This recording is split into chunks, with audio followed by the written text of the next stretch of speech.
Graça e paz da parte de Deus nosso Pai e de nosso amado Senhor e Salvador Jesus Cristo.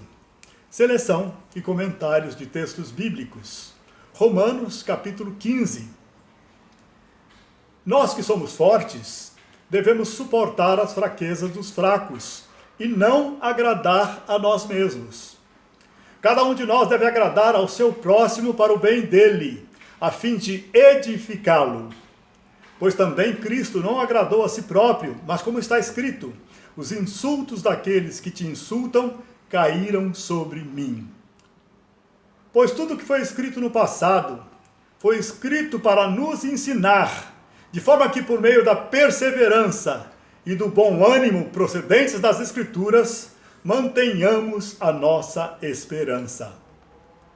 O Deus que concede perseverança e ânimo, deles um espírito de unidade, segundo Cristo Jesus, para que com um só coração e uma só voz, vocês glorifiquem ao Deus e Pai de nosso Senhor Jesus Cristo. Portanto, aceitem-se uns aos outros, da mesma forma que Cristo os aceitou, a fim de que vocês glorifiquem a Deus. Pois eu lhes digo que Cristo se tornou servo dos que são da circuncisão, por amor à verdade de Deus, para confirmar as promessas feitas aos patriarcas, a fim de que os gentios glorifiquem a Deus por sua misericórdia, como está escrito. Por isso, eu te louvarei entre os gentios, cantarei louvores ao teu nome. E também diz, cantem de alegria, ó gentios, com o povo dele. E mais, louvem o Senhor, todos vocês gentios, cantem louvores a ele, todos os povos.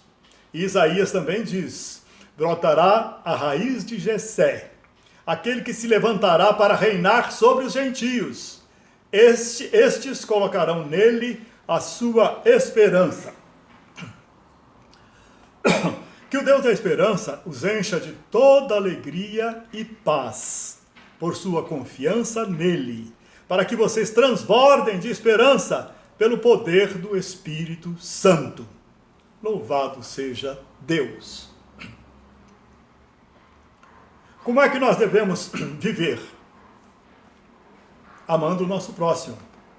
Isso inclui suportar as fraquezas, as deficiências do nosso próximo.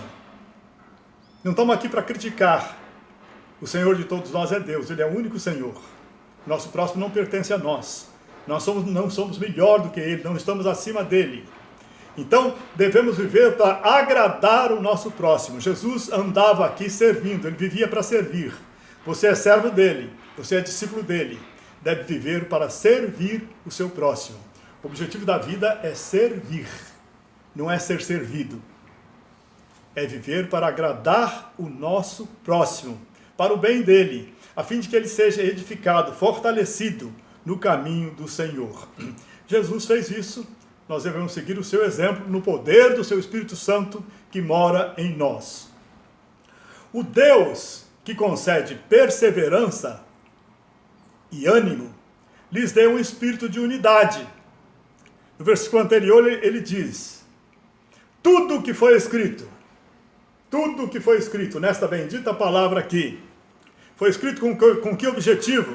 Foi escrito para nos ensinar, de forma que, por meio da perseverança, é um firme propósito de seguir a Deus, de servir a Deus sempre, e do bom ânimo, a alegria, sem se abater, porque Deus está no controle. Nós sabemos que não estamos sós, que Deus trabalha por nós. Então, perseverança, não parar de seguir o Senhor, de obedecer o Senhor, de viver para agradar o Senhor, amando o nosso próximo. E bom ânimo, que é alegria. Eles procedem de onde? Da palavra de Deus. É essa palavra que limpa a nossa alma, lembra? Essa palavra nos limpa, louvado seja Deus. E coloca em nós perseverança, firmeza de caráter, de propósito, de seguir a Deus, de viver para agradá-lo. E bom ânimo, que é uma alegria. Com tudo isso, com perseverança e com bom ânimo, nós mantemos a nossa esperança. Esperança da glória de Deus. Esperança de que vamos para o céu, vamos para o paraíso. que vamos continuar com Deus até o final, até o fim. E aí Ele vai nos levar para a nossa casa, que é o lar celestial. O Deus que concede perseverança, então de onde vem a perseverança? É Deus que te dá através do seu Espírito Santo. De onde vem o ânimo, a alegria? É o Espírito Santo que te dá. O Deus que concede perseverança e ânimo, deles um espírito de unidade. Unidade. Amado irmão, amada irmã, é uma vergonha a divisão de nós, evangélicos, uma imensa vergonha. Nós somos milhares de denominações que se separam uma da outra, normalmente por orgulho e por vaidade.